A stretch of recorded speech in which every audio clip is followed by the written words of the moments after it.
Hi guys, I'm going to continue in that vein to do a recap for people that are just joining my channel.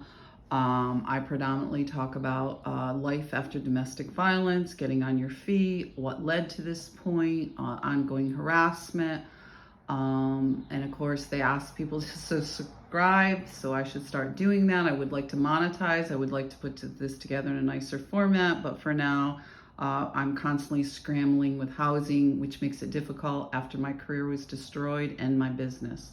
And also, I was a landlord. I had rental properties. We had a rental business, and this is what my ex-husband is continuing to allow to do with this legal abuse, systemic abuse, stalking, economic abuse, and post-separation abuse. My anonymity was destroyed and no privacy. So this is what I decided to do with my privilege. And we will go through some of this other stuff. So I went through the 5, this is just this year. The YWCA, State Street, North Main, in Broadalbin, where I'm from. I had a lake home for 20 years, contributing to the local economy, paying taxes, remodeling the whole thing. And this is the way I continued to be treated in the village of Broadalbin with about 5,000 people. Which there should be housing. Over here on North Main Avenue, this Patrick Flanagan, the constant harassment with him and the maintenance man. And now I'm here at Hudson Capital Properties, and it's not working out either, the same sort of dynamic, and I'm in correspondence with Damian Morales, who is familiar, I believe, I've seen him before, showing some of these other properties. So I mentioned Ridge Road. His name was Sean. He was ex-military. He was upside down in his mortgage, making threats, talking about insurrections, talking about weapons. He's ex-military. The sheriffs loved him because when they showed up, they thought it was great that he was talking like this, and they were making up accusations about me, which I don't like. You know, I don't have anything to do with weapons. I don't have anything to do with guns, yada, yada, yada. But they make up a bunch of stuff about me.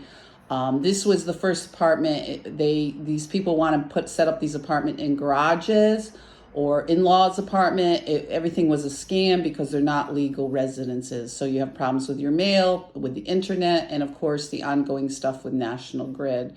And of course I did go to small claims, and I will get into the storage unit scams too. There were numerous campsite and hotels. I will probably do a special another video on that, because the hotels here, working with social services, has been an ongoing scam also. They don't call it a homeless industrial complex for nothing. So then you get into various rooms, which as a woman alone can be very problematic also. So we'll get into some of these other places. Ridge Road, Green Street in Amsterdam. I was on the hook for $1,000 National Grid bill that I never received any heat. And as I go through here, every single place, the sheriffs were called, cops called, cops called, cops called, sheriffs called, cops called, cops. I think this was the only one, but they were involved when I went to this guy's room, this Mr. Hernandez. It was a room. I don't recommend renting rooms because of the problems with that. My mother also called the cops numerous times because she was having an inappropriate relationship with my ex-husband, and there's been numerous hotel scams. So this is in a short period of time. This constant, it follows a sort of same dynamic, gets you in there, scam you, provoke you, and then in every situation, it's cops or sheriffs are called. They make up a bunch of stuff. Certainly, they even brag about it, because over here on Ridge Road, they were calling the prior tenant. They bragged how they called the cops on him, made up some stuff about his drink, and he was going through a divorce and different things, and got him arrested.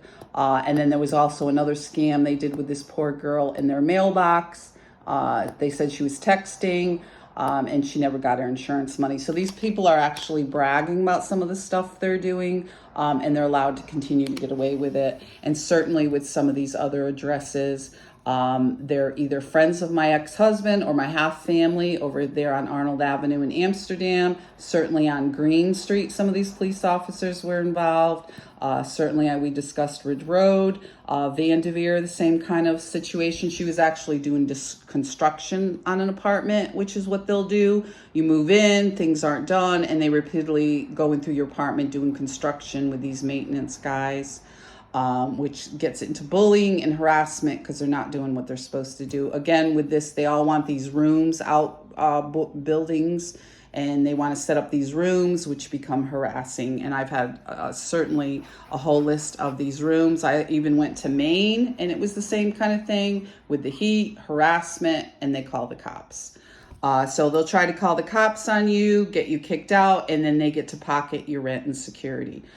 So this is what's been going on. And also I'll probably do a separate video about the hotel because they think it's funny to dump you at a hotel. Social services will say they're going to pay for it. Then they don't. You end up, you're on the hook. I've been at numerous hotels for months and months. It's very, very expensive.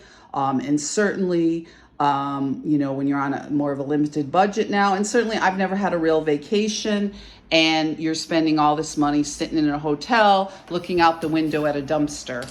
And you know, I'm 60 years old. I should be able to go on a real vacation. I've never had one, and I'm spending all this money in hotels, and you know how expensive it is. And certainly if you come in as a homeless person, some of these hotels I traveled for business in, but once you have the label homeless, they think it's open season to harass you, rip you off, you know, and not treat you like a hotel guest because, of course, you're a homeless person, and I've faced that numerous times, and it's horrible. From the very hotels that you traveled just recently for business. So once you have that title, homeless person, it's like they figure they can harass you and you know, scam you. So. You know, certainly we have a housing crisis. Certainly landlords should be going out of their way. Certainly in this area, we've lost population in Amsterdam. Every other house is boarded up. You know, people are worried about revenue, but this is the way people continually are treated. And this was certainly, you know, after, you know, owning properties, being a landlord, this constant legal abuse, you're constantly scrambling. It's systemic. Often these people know each other. They think it's a joke. They laugh and joke. They stalk you from place to place. It continues with the economic abuse, pilfering your money, scamming you, and with this post-separation abuse and domestic violence.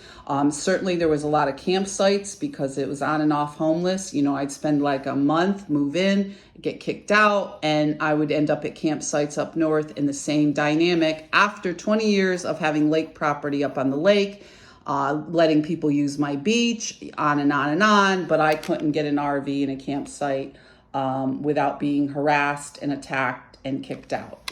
So this, it gives you, I did it rather quickly. I will parse it, you know, take it, you know, do a couple more videos, a little bit slower. I'm going out of time here.